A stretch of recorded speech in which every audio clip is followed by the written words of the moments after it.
Salutations à toutes et tous, aujourd'hui on se retrouve pour faire un bilan cinéma de l'année 2017 qui vient de s'écouler. Alors je le précise, c'est un bilan personnel sur les films que j'ai vus moi, donc il y a probablement d'excellents films que je suis passé à côté, que je vais peut-être voir plus tard, comme par exemple l'an dernier avec Captain Fantastic, qui était l'un des meilleurs films de l'année mais je l'ai vu en 2017, et il y a probablement de très très mauvais films que ça sentait tellement mauvais de base que j'ai esquivé, ou alors c'est par exemple des films de pays un peu bizarres, avec des durées complètement ahurissantes, comme par exemple un film cambodgien de 5h40. Je ne vais pas voir ça évidemment. Passons tout de suite au pire film que j'ai vu cette année. Alors forcément il y a des films que je n'ai pas pu mettre, parce que top et flop, j'en mets que 10 à chaque fois.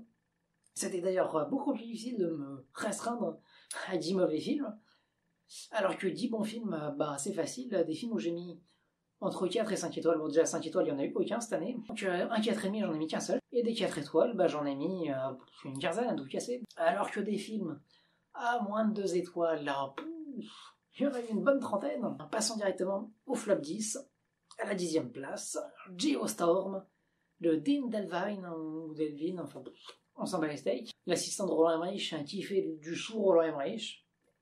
Voilà, donc un film encore plus décérébré que le décérébré classique. À la 9e position, encore un blockbuster complètement raté. La Momie, j'ai même pas envie de m'étendre dessus. C'est un naufrage, ça n'a aucun sens au niveau de l'histoire, les acteurs sont catastrophiques. C'est en roue libre total, même les effets spéciaux sont ratés, voilà. Le Dark Universe, ils peuvent s'asseoir dessus. 8e position, un film français, Ouvert la nuit. De et avec Edouard Baird, sur une espèce de parasite complètement antipathique. C'est mal écrit, c'est débile, ça n'a aucun sens. Non merci, ça m'a énervé, du début à la fin. Numéro 7, le plus gros foutage de gueule de l'année, probablement.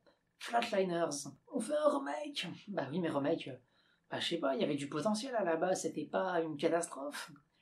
Donc t'essayes d'en faire autre chose. Tu fais pas le même film, à la virgule près, au dialogue près, au plan près, et tu remets pas Kiefer Sutherland juste pour dire « Oh, il y a Kiefer Sutherland ». Bah non, c'est le même acteur que le premier film, donc t'en fais quelque chose. À la 16e place, Le Manoir. Ah là là. Même si le problème, c'est pas forcément que ce soit des mauvais acteurs, encore que, c'est que c'est tout simplement pas drôle. Mis à part José Garcia qui fait le sanglier, ça c'est drôle, le reste, c'est Scary Movie, en encore plus porté sur le cul, et pas drôle. Ça m'a mis mal à l'aise ce film. 5e place, non, il n'est pas premier. C'est étonnant, c'est Alien Covenant. Alien Covenant qui prend un excellent film, mon Dieu, Prometheus. Que je l'idolâtre ce film, pas forcément de bonnes raisons, mais voilà, c'est un fait. Mais alors, tout ce qu'on reproche à Prometheus, mais ça m'a explosé les yeux dans Alien Covenant. Et ce film est débile. Et mon Dieu, mais ils sont assis sur la mythologie de Prometheus et ils ont fait n'importe quoi. Ils ont fait un sous-alien en mode il y a la créature, point barre, les gens ils font n'importe quoi, c'est une parodie de film d'horreur. C'est ni fait ni à faire et branlette intellectuelle de Ridley Scott qui a peur de crever parce qu'il approche des 80 ans. Et que voilà, il a envie de faire son truc.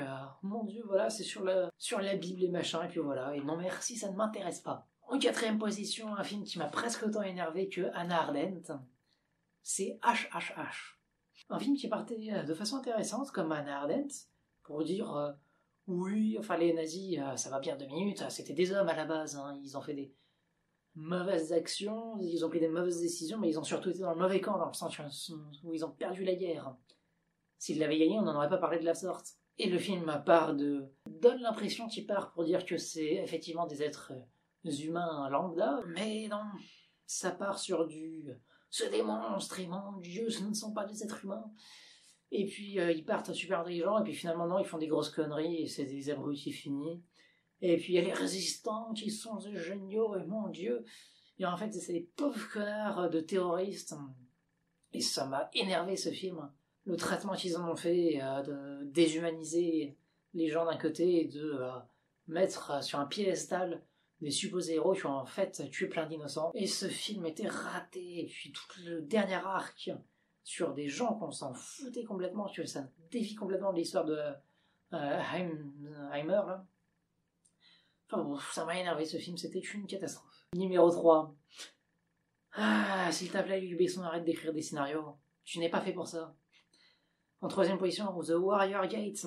C'est vous prenez The Forbidden Garden, Le truc avec Jet Li et Jackie Chan, tenait déjà une sacrée couche, hein, c'est un film carrément de série B. Là, vous prenez le même film, en mode plagiat total, on en a rien à battre. On fait genre qu'on fait de l'original là, sur les 10 premières minutes, mais après, bon, voilà, c'est un plagiat, quoi. Mais vous remplacez la mythologie du roi singe par ouais, c'est du jeu vidéo, c'est fun. Mais non, tu fais pas un PNJ pop-up sur un pont et puis paf, ça fait un combat, ça n'a aucun sens. Ton film n'a aucun sens. Deuxième position. Oh, j'ai presque fait l'oublier ce film. Tellement il m'a mis mal à l'aise.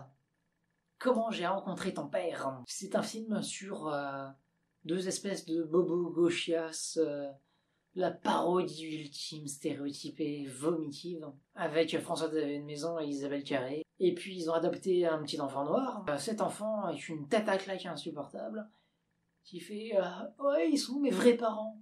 Mes vrais parents, mais t'as dans ta gueule, c'est eux tes vrais parents. Bon, après, c'est vrai que, bon, niveau éducation, ils sont pas bons, hein. On s'étonne après que l'enfant il a envie de voir ailleurs. Mais du coup, bah, il y a un migrant qui arrive sur la plage, et puis, ah bah voilà, c'est ton père. Et t'as l'impression que ça démarre mal, mais ça va à chaque fois de pire en pire. Et c'est malaisant, cette famille qui s'installe et tout, et... Oh mon dieu, ce traitement qu'ils ont fait. Ce film est contre-productif total. Et en numéro 1, le film qui m'a le plus énervé de l'année, parce qu'il partait d'un plus ou moins bon potentiel, mais c'est une avalanche de stéréotypes, de clichés cinématographiques, et mon dieu que c'était raté de A à Z. Power Rangers. Déjà, j'ai jamais aimé ça quand j'étais petit, mais alors là... Aïe, aïe, aïe, aïe, aïe. Bon, que les acteurs soient nullissimes, admettons. Même si Elizabeth Banks, il fait je suis une sorcière. C'est complètement illégal. Mais alors là... on est des jeunes, on est trop cool, on a des armures extraterrestres et machin extraterrestres. Mais qu'est-ce qui se passe? Et c'est quoi ces effets spéciaux des années 80? Vous mettez 100 millions de budget pour faire ça? Vous avez mis uniquement dans la promo? Mon cerveau s'est liquéfié pendant ce film. Mais place maintenant au top, les meilleurs films de l'année. J'ai voulu parler de films que j'ai vraiment trouvé beaucoup plus surprenants, comme par exemple la 10e position, Problemos, une comédie française de et avec Eric Judor. Donc à chaque fois je vais vite passer sur les films parce que de toute façon j'en ai déjà fait des critiques écrites sur chacun et j'en ai même parlé des fois dans des vidéos. Problemos, que j'ai beaucoup aimé parce que c'est une vision très intéressante de notre société dans un film post-apocalyptique où l'humanité a disparu. Il ne reste que des espèces de militants un peu débiles qui essayent de faire un truc en autarcie et ça part en vrille totale. Et c'est hilarant du début à la fin, j'ai adoré, c'était très original. Ça ose beaucoup de choses. Et je dis oui, 1000 fois oui. À la 9e position, Dunkerque. Voilà, parce que Christopher Nolan, parce que super immersif, parce que un film de Seconde Guerre mondiale qui dit que les Anglais c'est des abrutis finis, qui s'en fait laminer par les Allemands. Un film qui brosse pas forcément dans le sens du poil, ça fait plaisir. Et visuellement, c'est complètement dingue, la narration, l'immersion, l'ambiance sonore, visuelle, l'IMAX, la profondeur de champ de fou furieux. Ce film était une claque visuelle, sonore, super immersif, et je dis 1000 fois oui. Bravo Christopher Nolan, j'adore tous tes films. 8e position, logique, 8. Star Wars 8. Une menace a été détectée. Alors beaucoup de gens ont critiqué, ont dit mon dieu mais non, mais Star Wars ce n'est pas ça. Ils font des choses mais mon dieu, mais pas dans Star Wars. Ah si, dans Star Wars, pourquoi pas dans Star Wars? Pourquoi dire que Star Wars c'est intouchable? On peut faire quelque chose d'original, changer et bouleverser les codes du genre. J'ai aimé être bousculé dans mes habitudes de spectateur. Et Star Wars 8 a fait beaucoup de choses très intéressantes. Et c'est pour ça que je mets à la 8e place. Merci Ryan Johnson d'avoir fait quelque chose de nouveau. Et de très réussi. Bien. À la 7e position. Mais oui, Bong Joon-ho, Okja. Un film sur le problème de la famine dans le monde un peu. Et notre mode de consommation de la nourriture. Alors du coup, on crée des super cochons, super caloriques, qui grossissent super bien. Enfin, c'est de l'animal de compète pour faire de l'élevage de masse. Donc Donc dans l'absolu, oui, c'est une excellente idée. Et le film a l'intelligence de contrebalancer ça par un super méga cochon avec sa petite fille qui s'en occupe. Et c'est une histoire super mignonne, super bien faite, qui là aussi nous bouscule un peu nos habitudes, parce que la narration est originale, les rebondissements sont originaux, les personnages sont complètement loufoques, c'est un film vraiment très atypique, et j'ai adoré. 6ème position, celui qui a gagné les Oscars de l'an dernier, et qui est sorti en février chez nous, c'est Moonlight. Effectivement, c'était un excellent film, et au début tout le monde a dit, ceux qui ne l'avaient pas vu et qui sont un peu du genre à cracher sur un peu tout n'importe quoi, disaient oui, le film a remporté ce prix parce que ça parle d'homosexuels et de noirs, et puis voilà. Bah oui, peut-être, mais ça n'empêche pas que ce soit un excellent film. Et c'était une une révélation pour Mahershala Ali, qui a explosé après dans Luke Cage et dans d'autres très bons rôles. Et c'est effectivement un film particulièrement brillant, que ce soit dans sa narration sur plusieurs époques. Les acteurs sont exceptionnels. Visuellement, c'est magnifique, et je dis encore une fois très très oui. À la 5ème position, ça va vous étonner, mais c'est Le Crime de l'Orient Express. Alors oui, c'est un film très classique, qui ne révolutionne pas le cinéma, mais le livre d'Agatha Christie, je l'avais même pas forcément tellement aimé à l'époque, mais je trouve que Kenneth Branagh, que j'adore, je l'adore cet homme, a fait un boulot de dingue. Il a donné une classe monumentale à cette histoire légendaire. Et ça nous donne un impact de fou. Il a fait une réalisation très efficace. Il a réuni un casting de dingue. Et ce film est une perle absolue. Et il iconise totalement le personnage d'Hercule Poirot avec cette scène. J'avais le sourire jusque-là à cette scène. Pour la nuit, il porte une espèce de protège-moustache pour garder sa forme magnifique. J'ai explosé de rire, c'était génial. C'est brillant, ce film est génial. Cet homme a une classe monumentale, sa réalisation est magnifique. Et voilà, c'est une histoire géniale. C'est du pur classique, mais dans le sens, une leçon de cinéma. Voilà, merci Kenneth Branagh. En 4ème position, un film complètement fou, dont pratiquement personne n'a entendu parler, c'est Good Time, un film mais complètement barré avec Robert Pattinson qui continue de casser totalement son image de beau gosse de Twilight. En fait, ils font un casse avec son frère se fait choper, il va le récupérer à l'hôpital, après il va taper l'incruste chez des gens, il va coucher avec une fille qui a à peine 13 ans, un truc comme ça, alors qu'il en a plus de 30. Et ce type est un enfoiré total du début à la fin. Et ça va à 200 à l'heure. Il y a une ambiance visuelle super sombre, mais avec des lumières un peu néon, un truc comme ça. Ce film est complètement fou. C'est génial. 3ème place, un film qui a fait un four monumental en salle, qui n'est même pas sorti en France ni rien, qui a fait genre même pas 10 millions au box-office mondial alors qu'il en a un budget du triple, qui avait été repoussé d'une année et tout. Un film qui avait eu beaucoup de soucis à son développement, donc du coup on pensait tous qu'il allait être très mauvais, sauf moi j'ai toujours su qu'il allait être excellent, et effectivement il est exceptionnel. C'est Un monde entre nous, une histoire de comédie romantique, donc As a Butterfield, celui de Hugo Cabret et de La Stratégie Gender par exemple, qui est né dans l'espace, parce que sa mère était astronaute, et comme elle devait partir sur une mission pour aller créer la première base sur Mars, elle ne voulait pas dire qu'elle était enceinte, du coup, elle a mis au monde son enfant pendant le voyage, et donc il est né sur Mars. Mais du coup, et c'est scientifiquement logique, c'est vrai, ce film est scientifiquement très très intelligent. Comme il est né sur Mars, du coup, sa densité osseuse est beaucoup plus faible, sa densité musculaire aussi. Et du coup, en fait, il est complètement inadapté à la vie sur Terre. Donc du coup, il est obligé de rester sur Mars. Et malgré ça, comme il a accès à Internet et des choses comme ça, il arrive à communiquer avec Britt Robertson, la fille à la poursuite du lendemain. Et donc c'est une romance qui naît à distance entre les deux. Et grâce à l'évolution de la technologie, ils vont essayer de faire en sorte qu'il puisse venir sur Terre. Bah parce que sa vie, elle est quand même pas géniale là-haut. Hein.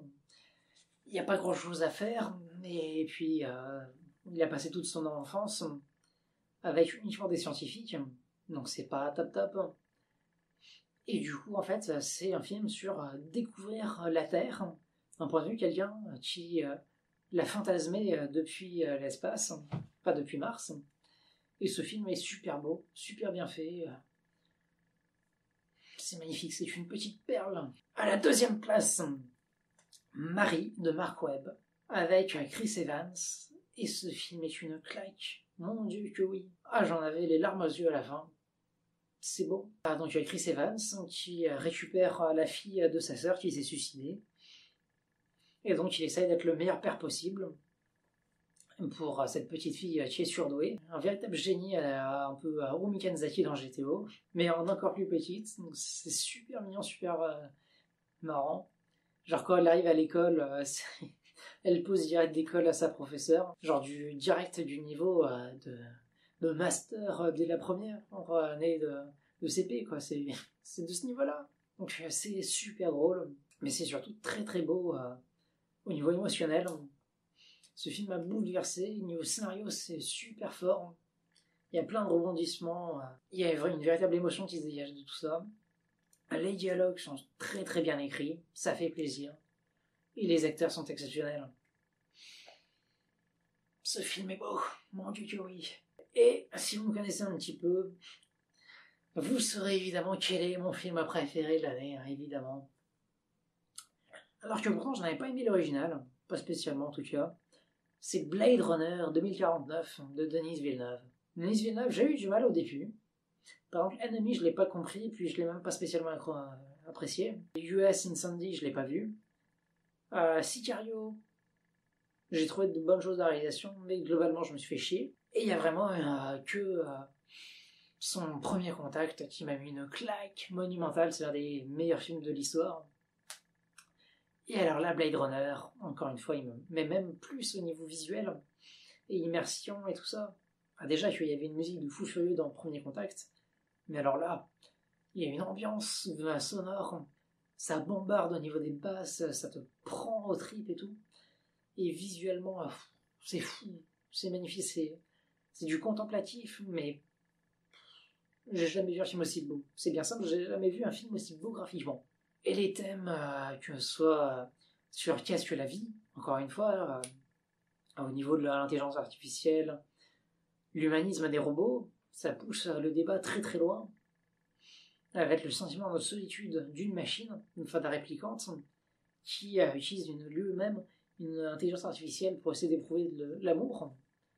Mais est-ce que c'est vraiment de l'amour ou est-ce que c'est l'humanisme qui l'entoure, qui déteint un peu sur lui et qui lui fait se dire que la solitude n'est pas un état naturel? Il y a énormément de pistes de réflexion, le scénario est excellent de base aussi. Et voilà, c'est un voyage sensoriel, Blade Runner 2049. Et ça a été le film qui m'a le plus transcendé de l'année. Et pour donc chacun des films, que ce soit le flop ou le top, je vous invite à aller sur mon site internet pour voir toutes les critiques que j'ai écrites sur tous ces films. Si jamais vous vous dites, mais non, pourquoi est-ce qu'il n'a pas parlé de ce film ou de ce film, que ce soit dans les pires ou les meilleurs, c'est peut-être tout simplement parce que je les ai pas vus. Donc vous pouvez vérifier sur mon site si je les ai vus ou pas. Peut-être m'en conseiller pour que je ne passe pas à côté d'un chef-d'œuvre absolu. Si c'est pour me dire que, oh mon Dieu, ce film, c'était le pire film que j'ai vu de ma vie, vous pouvez vous en passer, tout simplement. Hein. Si vous me dites que À bras ouverts est catastrophique, je vous fais confiance, je n'ai pas besoin d'aller le voir pour le vérifier. Même s'il y a des films comme Problemos, que beaucoup de gens ont craché dessus, alors que c'était hilarant. Et j'ai trouvé que ça portait le débat à un niveau bien plus intéressant que n'importe quel autre film français de ces 10 dernières années. Bah oui. Donc voilà pour ce que j'avais à dire des tops et des flops de 2017. Donc dites-moi ce que vous en avez pensé dans les commentaires. Alors n'hésitez pas à mettre un pouce en l'air si vous avez aimé la vidéo, à la partager, à surtout vous abonner à la chaîne. parce que YouTube va changer sa politique. Et il va carrément complètement délaisser tous ceux qui ont moins de 1000 abonnés. Donc d'ici au 20 février, on bourrine le partage, les abonnements et tout ça. On arrive aux 1000 abonnés avant le 20 février.